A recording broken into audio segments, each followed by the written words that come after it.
An issue that comes up quite frequently is the issue of the posterior tilt of the pelvis and why it's such a bad thing.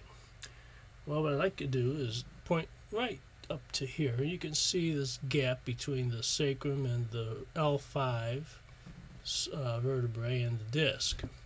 Now, granted, this is not a real human figure, but it will serve the purpose. Notice that when I do the slightest posterior tuck of the pelvis, what immediately happens at the S-1 L-5 joint, there is an immediately closing down and compression of that joint. And then, at the same time as that happens, the psoas muscle starts to contract to try to pull the vertebrae back in the other direction.